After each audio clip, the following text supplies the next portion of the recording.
एक समय की बात है, हरी भरी पहाड़ियों के बीच बसे एक अनोखे गांव में एथन नाम का एक युवा लड़का रहता था।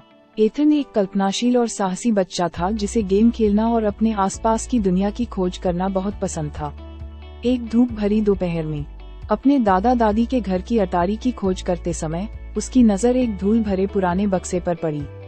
उत्सुकता बढ़ने पर एथन ने बॉक्स खोला और एक रहस्यमय वस्तु प्रकट की, एक बल्ला और एक गेंद, जैसा उसने पहले कभी नहीं देखा था।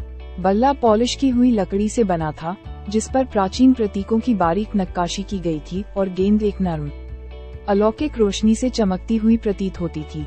एथन को इस बात की जरा भी जानकारी नहीं थी कि उसने हाल ही में उपकरणों का एक जादुई सेट खोजा है।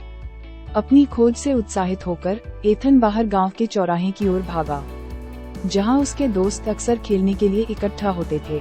उसने बल्ला और गेंद हवा में लहराया और अपने दोस्तों को आवाज लगाई, अरे दोस्तों, देखो मुझे क्या मिला, यह एक जादुई बल्ला और गेंद है।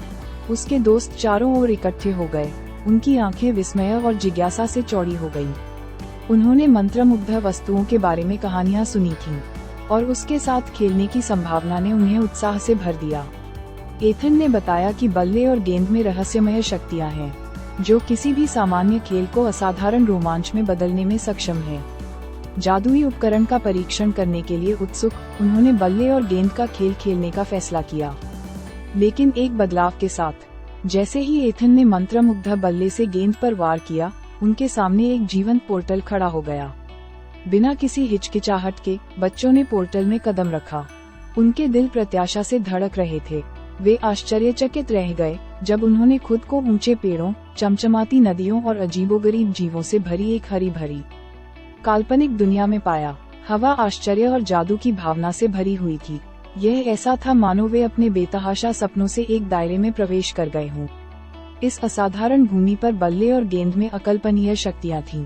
गेंद अपनी इच्छानुसार अपना आकार, वजन और गति बदल सकती है, जबकि बल्ला हवा का झोंका पैदा कर सकता है और प्रकाश की चिंगारी छोड़ सकता है। बच्चे उन संभावनाओं से आश्चर्यचकित थे जो उनके सामने थीं। जैसे जैसे वे इस आकर्षक क्षेत्र में गहराई से उतरे, उन्हें विभिन्न चुनौतियों और पहेलियों का सामना करना पड़ा, जिन्हें केवल टीम वर्क और रणनीतिक सोच के माध्यम से ही हल किया जा सकता था। उन्हें शरारती पिक्सीज का सामना करना पड़ा, जिन्होंने उनका ध्यान भटकाने की कोशिश की। विश्वासघाती बुलबुलैयाओं ने उनके नेविगेशन कौशल का परीक्षण किया, और विशाल दिग्गजों का सामना किया, जिन्हें दूर करने के लिए सटीक समय और समन्वय की आवश्यकता थी। प्रत्येक चुनौती पर विजय पाने के साथ बच्चों का बंधन मजबूत होता गया और उनकी व्यक्तिगत ताकतें निखर कर सामने आईं। एथन की त्वरित सोच और नेतृत्व कौशल ने उनका मार्गदर्शन किया, जबकि उनके दोस्त लिली की चपलता और अनुग्रह ने एक से अधिक बार दिन बचाया। एडम के अटूट दृढ़ संकल्प और समस्या समाधान क्षमताओं ने सारा के गहन अवलोकन और रचनात्मक सोच को पूरक बनाया। अपने रोमांचकारी कारनामों के माध्यम से उन्होंने दोस्ती, दृढ़ता और कल्पना की शक्ति का असली सार खोजा। जिस जादुई क्षेत्र में उन्होंने ठोकर खाई थी, वह उनके सपनों और आकांक्षाओं के लिए एक कैनवास बन गया। दिन हफ्तों में बदल गए और सप्ताह महीनों में बदल गए, क्योंकि बच्चों ने एक के बाद एक चुनौतियों पर काबू पाते हुए जादुई भूमि का पता लगाना जारी रखा।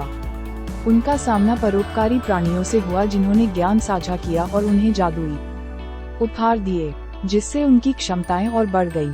आखिरकार वह समय आ गया जब उन्हें जादुई दायरे को अलविदा कहना पड़ा और अपनी दुनिया में लौटना पड़ा। भारी मन से उन्होंने बल्ला और गेंद पकड़कर पोर्टल के माध्यम से कदम रखा, जिससे उन्हें बहुत खुशी और आश्चर्य हुआ। अपने गांव में वापस आकर बच्चों ने शहरवासियों के साथ अपनी अविश्वसनीय यात्रा साझा की, दूसरों को अपनी कल्पनाओं को अपनाने और सबसे सरल चीजों में जादू खोजने के लिए प्रेरित किया। बल्ला और गेंद आशा और संभावना के प्रतीक बन गए, और सभी को याद दिलाया कि रोमांच सबसे अप्रत्याशित स्थानों में भी पाया जा सकता है। साल बीत गए और बच्चे बड़े हो गए, लेकिन उनके असाधारण साहसिक कार्य की यादें उनके दिलों में हमेशा के लिए अंकित हो गईं। एथन, लिली, एडम और सारा अपने साझा अनुभव और उनके द्वारा खोजे गए जादू से एकजुट होकर आजीवन दोस्त बन गए।